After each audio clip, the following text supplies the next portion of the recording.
하나님 말씀 창세기 36장 같이 보겠습니다. 창세기 36장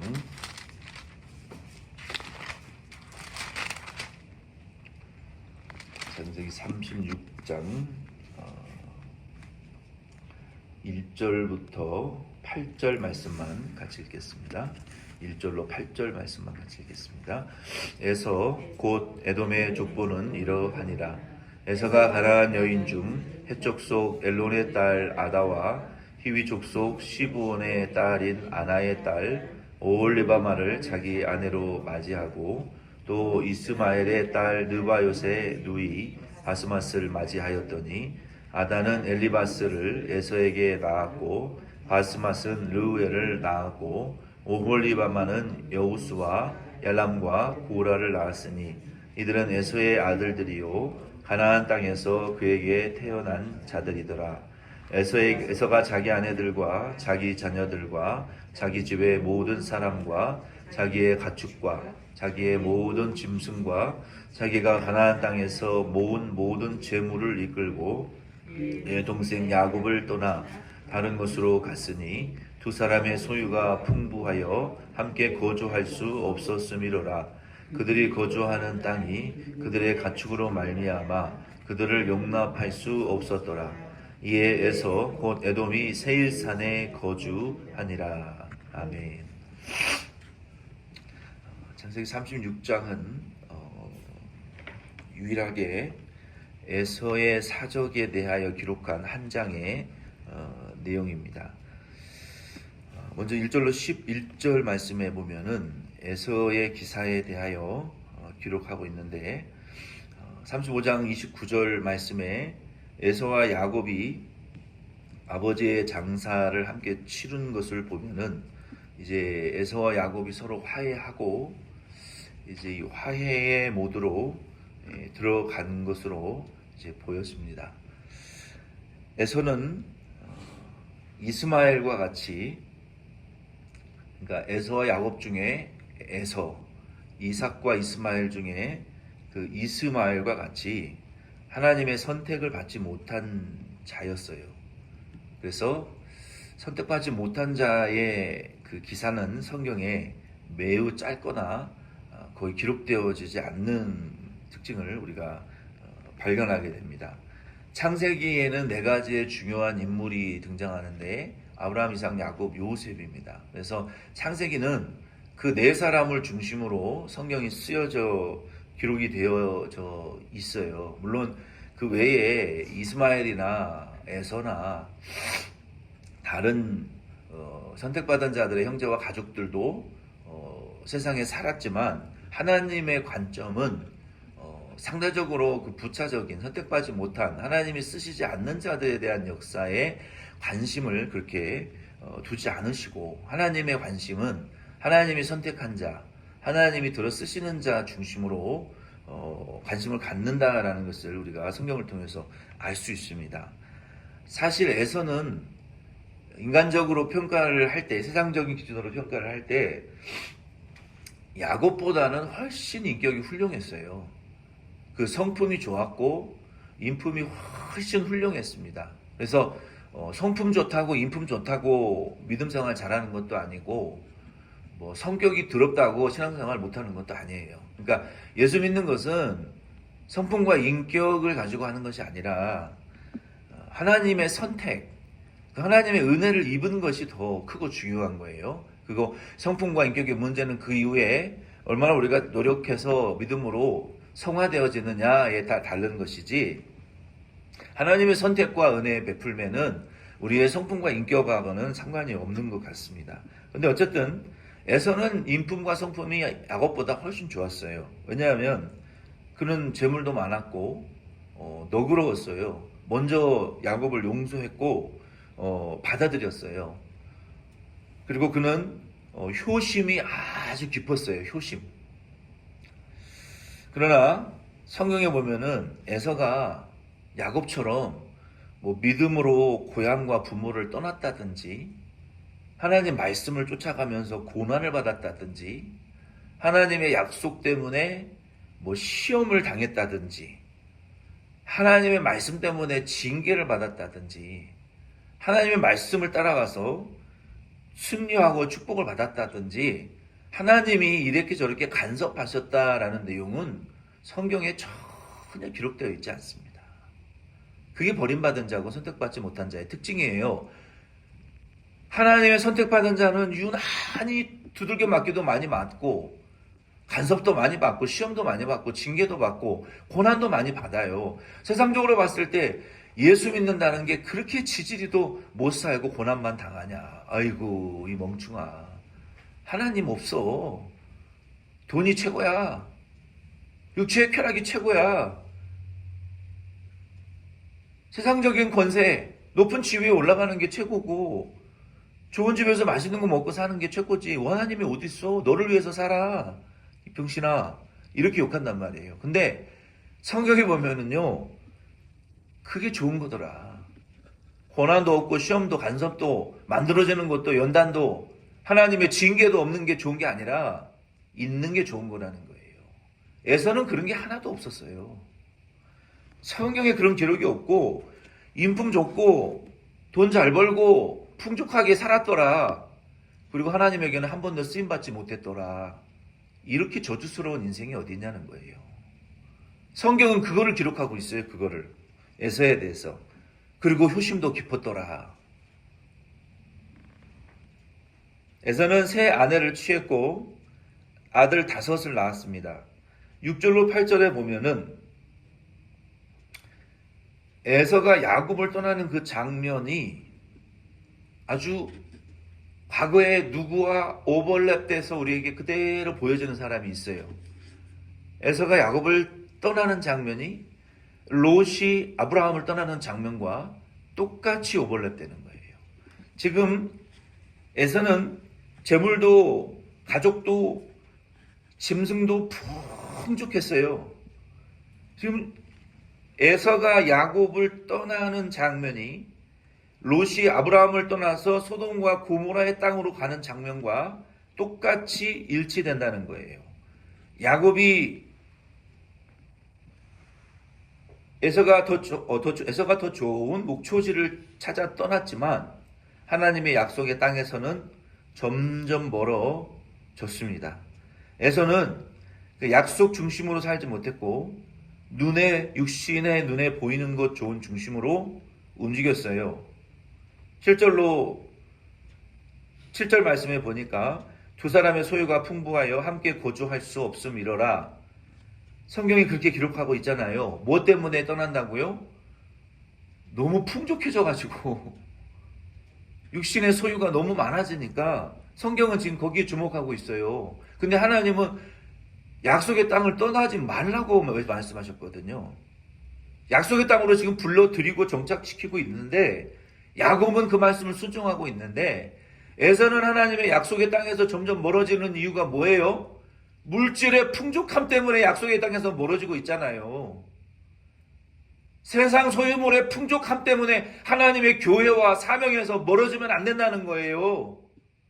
주의 언약에서 멀어지면 망한다는 거예요. 그들의 거주하는 땅에 그들의 가축으로 말미암아 그들을 용납할 수 없었더라. 같이 풍족해졌는데 왜 에서만 떠나냔 말이에요. 왜? 그만큼 하나님의 약속에 대해서 무관심하기 때문에 그러는 거 아니겠어요? 하나님의 교회에 대해서 무관심하기 때문에 그러는 거 아니겠어요? 하나님의 약속이 있는 주의 교회 사명지를 떠나는 이유가 뭐예요? 하나님 없어도 된다는 거 아닙니까? 창세기 13장 10절에도 이에 롯이 눈을 들어 요단 지역을 바라본즉 소알까지 온 땅에 물이 넉넉하니 여호와께서 소돔과 고모라를 멸하시기 전이었으므로 여호와의 동산 같고 애굽 땅과 같았더라. 롯과 똑같은 짓을 하는 거예요. 지금 에서가. 세사는 사해바다 남쪽에 있었고 그쪽에는 산간지와 평야가 넓게 펼쳐져 있는 양을 기르기에 고대 사회는 목축 시대였으니까 짐승을 기르기에 최고의 장소였어요. 물도 있고 풀도 있는. 그러나 에서는 야곱과 반대로 하나님이 명령하신 약속과 하나님의 약속의 장소로부터 멀어지기 시작했어요. 이게 버림받은 증거예요. 하나님 쓰시지 않는 증거예요. 하나님의 약속과 교회와 사명에서 멀어지시면 안 돼요. 세상 풍요를 쫓아, 쾌락을 쫓아, 절로 가면 무슨 어디 가서 필리핀 가서 망고 농장을 하면 떼돈을 벌겠지. 아리조나 가서 배추 농장을 하면 큰 돈을 만질 수 있겠지. 알라스카 가서 고기를 잡으면 많은 돈을 벌 수 있겠지. 가시는 건 좋은데요. 하나님의 교회와 약속에서는 멀어지지 마세요. 에서는 멀어졌어요. 에서는 세상적으로 번성했고, 성경에 보면 안타깝게도 그의 후손들 중에 이스라엘 민족을 가장 고통스럽게 한 후손이 나왔어요. 누굽니까? 12절에 보면은 아말렉 족속이 에서의 후손을 통해서 나와요. 아말렉. 이 아말렉 족속은 이스라엘의 구원 운동에 때마다 등장해서 이스라엘을 고통을 주는 숙적, 가장 최고의 숙적이 아말렉입니다. 최고로 대적하는 족속이 아말렉 족속이에요. 사무엘상 15장 2절로 3절 말씀해 보면은 이스라엘에게 가장 심각한 타격을 입혔던 족속이 아말렉 족속이었다는 거예요. 하나님의 구원의 운동을 방해하고 찌르고 전진하지 못하도록 발목을 붙잡는 그 족속들. 내 구원, 내 가정, 우리 교회의 구원의 운동이 앞으로 못 가도록 앞장서서 반대하고 비난하고 뒤에서 공격하고 말과 행동으로 하나님의 구원의 운동의 꽃을 떨어뜨리는 포도원의 붉은 여우와 같은 주의 종의 사역을 방해하고 비난하고 때마다 나타나서 하나님의 구원의 운동에 목을 꺾어놓는 그 못된 아말렉 족속이, 그 기질이 에서의 후손에서 나왔다는 것을 참 기가 막힌 일이죠. 그래서 하나님이 사무엘에게 그리고 사울에게 왕을 세우시기 전에, 왕을 세우고 첫 번째 주신 임무가 그 아말렉 족속을 도말하라고 하나님 명령하신 거 아닙니까? 불쌍히 여기지 말고 이 땅에서 진멸하여 그의 이름이 아예 기억되지 못할 정도로 그 악한 마귀의 세력을 도말하라고 하신 거예요. 그러한 후손이 에서에게 나왔다는 거예요. 에서에게. 생각을 해보세요. 우리 후손 중에 가룟 유다와 같은 후손이 나오면 안 돼요. 내 후손 중에 이세벨과 같은 딸들이 나오면 안 돼요. 내 후손들 중에 아말렉 족속 같은 것들이 나오면 안 돼요. 내가 낳은 자식 중에 하나님 대적하는 자들이 나오면 안 된다는 거예요.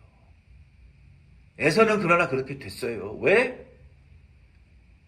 인품 좋고 효심 충만하고 물질 충만했지만 하나님의 말씀과 교회와 사명을 무시하고 떠났기 때문에 그렇게 되는 거예요. 가장 큰 원인은 에서는 결혼을 잘못했어요. 이방 여자와의 결혼을 하고 그로 인하여 하나님의 약속을 조금씩 무시하고 중요시 여기지 않게 되다가 그 이성의 사랑에 빠져서 이방 여인의 신을 중심으로 따라가게 되고 그 와이프의 가족들의 세력에 점점 끌려 들어가게 되고 결국은 하나님 떠나고 말씀 떠나고 교회 떠나고 사명 떠나잖아요. 조금씩 떠나가지 10년 지나 보면 더 멀어져 있고 20년 지나면 완전히 멀어져 있고 떠나 있는 자기를 발견하게 되는 거예요. 그래서 결국은 아말렉과 같은 자들이 그를 통해서 태어나고 하나님의 구원 운동에 같은 아버지에게 태어난 야곱은 점점 변화되어 축복과 언약을 이루고 에서는 점점 멀어져서 마귀의 자식이 되는 이런 결과가 일어났다는 거예요. 우리가 이 말씀을 통해서 이제 12절로 43절 말씀의 내용을 보면은 에서의 후손들에 대한 그 아들들에 대한 족장들에 대한 이름이 쭉 등장합니다. 그 내용을 우리가 읽지 않아도 되고요. 이름들이 반복되어서 등장하는데 요 내용을 좀 분석을 해보면은 이런 것들을 우리가 알 수 있어요. 에서를 향한 하나님의 약속이 성취되었구나. 이것을 알 수 있어요. 여러분, 에서에 대한 약속은 무엇입니까? 하나님이 리브가에게 하신 그 약속이 뭡니까? 네 뱃속에 두 나라가 들어있다. 그러나 큰 자가 작은 자를 섬기게 될 것이다. 그러니까 리브가의 뱃속에 두 왕국의 조상이 들어있는데 그게 에서와 야곱 아닙니까? 큰 자, 에서의 왕국이 야곱의 왕국을 결국에는 섬기게 될 것이다 라는 예언이었어요. 근데 오늘 여기에 나오는 에서의 후손들에 대한 아들들에 대한 이름과 족장들에 대한 이름을 이렇게 쭉 보면은요, 이것이 한참 후에 알 수 있는 내용이에요. 왜냐하면 지금 현재 내가 미래에 낳을 자식의 이름, 족장들의 이름을 어떻게 알아요? 그러니까 이것은 에서의 후손들이 한참 지난 이후에 그 가계를 가지고 정리해 보니까 에서에서 이런 자식들이 나왔고 후손 쪽 족장들이 이렇게 되어서 이런 왕국을 이루었고 그 왕국은 결국 야곱의 후손으로 오는 다윗의 왕국에게 패배하게 되었다라는 내용이 여기 기록이 되어 있는 거예요. 그러니까 하나님이 에서를 통해서 예언하신 큰 자가 작은 자를 섬기게 될 것이다. 에서의 왕국이 야곱의 왕국을 섬기게 될 것이다. 에서의 후손으로 온 그 왕국이 결국은 야곱의 후손 다윗의 왕국에 의해서 패배하게 되어지게 되거든요. 그러니 하나님의 말씀이 이루어졌네. 큰 자가 작은 자를 섬기리라 했더니 에서의 후손이 야곱의 후손 동생의 왕국 다윗의 왕국에 의해서 졌으니까 하나님의 약속이 이루어진 거네. 이것을 우리가 알 수가 있는 거예요. 이렇게 하나님은 야곱에 대한 주요한 약속만 이루시는 분이 아니라 에서에 대한 상대적으로 부수적인 약속까지 이루어 버리시는 것을 큰 자가 작은 왕국을 섬기게 될 것이다 라는 이 약속이 이루어진 것을 보면서 하찮은 약속도 이루어지는 걸 보니까 주요한 하나님의 약속은 훨씬 더 강력하게 잘 이루어졌겠구나라는 것을 우리가 알 수 있는 거예요. 이 명단은 사무엘하 8장 13절로 14절 말씀에 보면은 결국 다윗의 왕국에 의해서 에돔의 왕국이 멸망되어지는 것을 우리에게 보여주는 내용입니다. 이 말씀을 통해서 우리는 오늘 우리에게 이 말씀을 적용시켜 보면 우리가 어제는 라헬의 그 베델의 경배와 출산을 통한 그 둘째 아들 베냐민을 낳은 말씀을 통해서 우리가 하나님 앞에 기도하고 경배하고 교회와 사명 감당하지 않을 이유와 합당한 핑계거리가 있음에도 불구하고 우리는 경배와 사명의 자리로 나아가야 된다. 신앙생활은 대충 쉽게 하는 것이 아니다라는 말씀을 적용시켜 봤어요. 오늘은 이 에서의 사적을 보면서 하나님이 이렇게 부수적인 약속을 완벽하게 이루어 주시는 것을 보면 주요한 아브라함과 이삭과 야곱과 요셉에 대한 주된 약속은 얼마나 더 확실히 이루겠느냐라는 것을 우리가 이 말씀을 통해서 깨달으시는 저와 여러분 되기를 바랍니다. 하나님께서 이렇게 역사하셨다면 예수님께서도 신약 성경 말씀을 통해서 우리에게 그러한 가르침을 분명히 주셨어요. 누가복음 12장 22절로 34절 말씀, 마태복음 6장 25절로 34절에 동일하게 기록되어 있지만 예수님께서 두려워하고 죽을까봐 염려하고 사람들에게 핍박을 받을까봐 굶어 죽을까봐 걱정하고 있는 제자들을 향해서 예수님께서 이런 비유를 똑같이 우리에게 보여주셨어요. 어떤 비유를 주셨냐면 내가 이 조그마한 약속들을 지금 이루고 있다면 크고 놀라운 약속들은 얼마나 확실히 이루겠느냐. 그러면서 예수님께서 두려워하고 죽을까봐 소외당하고 핍박당할까봐 공포에 떨고 있는 제자들을 향해서 예수님이 누가복음 12장 22절로 34절 말씀에 이렇게 물어보셨어요. 목숨이 중요하냐? 의복과 음식이 더 중요하냐? 한번 스스로 답변해 보세요. 우리의 이 목숨과 생명이 더 중요합니까? 우리의 이 의복과 음식이 더 중요합니까? 당연히 목숨이 더 중요하죠. 예수님 그걸 왜 물어보시는 거예요? 너희의 목숨이 더 중요한 거 아니냐? 근데 왜 너희는 덜 중요한 의복과 음식을 이렇게 염려하고 죽을까봐 걱정하느냐? 너희들의 목숨이 더 중요한데 나는 너희들의 목숨을 위해서 지금 일하고 있어. 근데 왜 너희들은 음식과 의복을 위해서 그렇게 맨날 걱정이 태산이냐? 내가 너희들을 위해서 일하고 있는지 안 하고 있는지 한번 내가 예를 들어서 가르쳐 줘 볼까? 그러면서 예수님께서 이렇게 비유를 하시는 거예요. 너희들 주변에 날아다니는 저 들에 있는 새들을 보라. 여러분 아침에 여러분 가시다 보면은 전봇대가 끊어질 정도로 새들이 막 전깃줄에 앉아 있잖아요. 여러분 그 새들을 위해서 우리가 물론 집 앞에 밥을 주는 분들도 있지만 그 지구상에 가득한 그 들짐승과 들새들을 위해서 우리가 하는 게 없어요. 자기들이 태어나고 자라고 알아서 먹이를 찾아서 먹고 생육하고 번성하고 땅에 충만하잖아요. 그렇죠? 우리가 기르는 거 아니에요. 누가 기르시는 거예요? 하나님 아버지가 기르시잖아요. 공중에 나는 새를 보라, 까마귀를 보라. 그들이 기르는 자들도 없고 숨을 골방도 없고 그들에게는 저장 창고도 없다. 한겨울에도. 근데 그들은 죽지 않고 태어나고 잘 먹고 잘 입고 잘 살지 않느냐. 그들의 뭐 들깨나 들짐승들의 우리가 털을 빗어주는 것도 없고 씻겨주지도 않는데 어쩌면 그렇게 아름다운 그 새들이 청천연 색깔의 그 컬러풀한 색깔을 가지고 있는 새들을 보세요. 우리가 염색해주고 빗어줍니까? 아니잖아요. 누가 하시는 거예요? 하나님 아버지가 그렇게 입히고 먹이고 기르신다. 또 다른 예를 예수님이 들어 보여주시면서 너희들 길을 걸어가다가 들판에 렌치에 그냥 널브러져 있는 들풀과 들꽃을 봐라.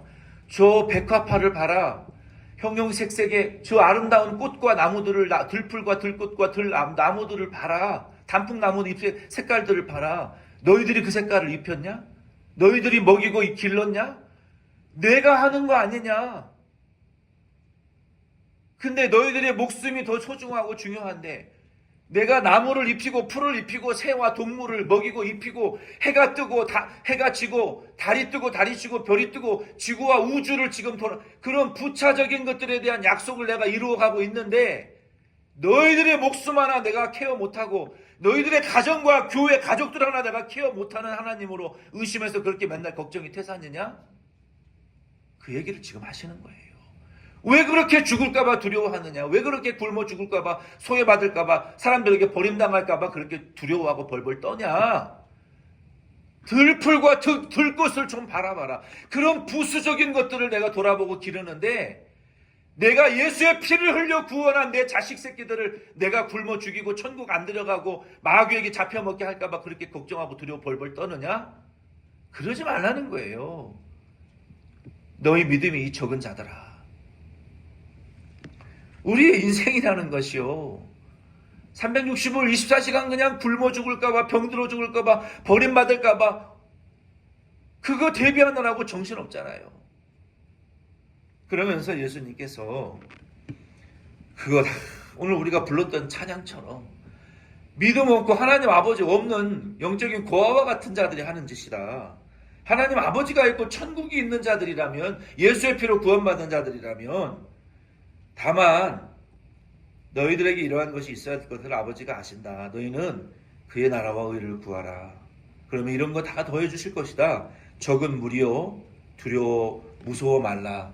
너희 아버지께서 그 나라를 너희에게 주시기를 기뻐하시느니라. 너희 소유를 팔아 구제하여 낡아지지 아니하는 배낭을 만들라. 곧 하늘에 둔 다함이 없는 보물이니 거기는 도둑도 가까이 하는 일이 없고 좀도 먹는 일이 없느니라. 너희 보물 있는 곳에는 너희 마음도 있으리라. 헌금하는 소리 아니에요. 썩어질 것을 위해서 내 영혼이 자라지도 못하는 일을 위해서 마귀의 노예가 돼서 시달림 당하다가 지옥 가지 말고 예수 믿고 구원받아서 우리의 마음이 보물이 있는 곳에 우리의 마음이 있으니까 천국이 있고 예수의 재림이 있다는 것을 믿으면 이 땅에서 모든 육신적이고 물질적인 것을 활용하여 썩어지지 아니하는 하나님의 나라의 보물을 쌓다 보면 우리의 영혼이 그리스도의 형상을 닮아가고 그 보물보다도 비교될 수 없는 영광스러운 상급과 칭찬, 존귀, 영광, 면류관, 보상이 우리에게 있다는 것을 알고 신앙생활 하라는 거예요. 아멘이십니까? 그래서 우리는 오늘 이 말씀을 통해서 예수님, 하나님이 지금 풀도 동물도 자연 만물과 우주도 지금 운행하고 기르고 계시는 것을 오늘 한번 관찰해 보세요. 내가 염려한다고 되는 거 아니잖아요. 하루 종일 걱정하고 한숨 쉰다고 되는 거 아니잖아요. 풀을 바라보세요. 날아다니는 새와 동물들을 바라보세요. 오, 하나님이 기르고 지금 자라가고 하고 계시네. 오늘 하루는 지금 하나님이 우리 주변의 사소한 일들을 이루어 가시는 것들을 관찰을 해보세요. 그러면서 하나님이 이 풀을 자라게 하신 것처럼 내 기도에, 염려에, 기도에 응답해 주시겠다. 내 남편과 아내와 부모와 자식과 자녀의 자식들에 대한 염려, 내 건강에 대한 염려, 일에 대한 염려, 우리의 가정과 교회에 대한 염려, 물질에 대한 염려, 내 직장에 대한 염려, 우리가 VIP 전도할 요원들은 전도는 해야 되겠는데 복음 전할 대상자 한 사람도 없느니 안타깝고 한심한 내 자신에 대한 염려, 그 풀과 동물을, 자연 만물을 지금 자라게 하시는 그 하나님을 보시면서 하나님이 이거를 기르고 먹이고 입히고 자라게 하시는 것처럼 나를, 예수의 아들을 죽여 피 흘려 나를 구속하셨다면 이 부수적인 일도 역사하시고 이루시는 하나님이 우리 구원에 관련된 일은 얼마나 더 강렬하게 이루시겠느냐라는 이 관계를 여러분 생각하시면서 에서의 부차적인 약속을 이루신 하나님이 야곱의 주요한 약속은 더 강력하게 이루셨어요. 그를 연단하셔서 이루셨어요. 그러므로 오늘 이 말씀을 여러분 생각하시면서 에서와 야곱의 관계, 이것을 생각하시면서 오늘 묵상하시기를 바랍니다. 주변을 살펴보세요. 여러분 주변에 하나님이 이루시고 있는 일들을 보시면서 그것을 바탕으로 우리 교회와 가정의 구원도 이루시겠구나. 이 확신에 여러분 자신을 묶어 세우실 수 있는 저와 여러분 되기를 예수 이름으로 축복드립니다.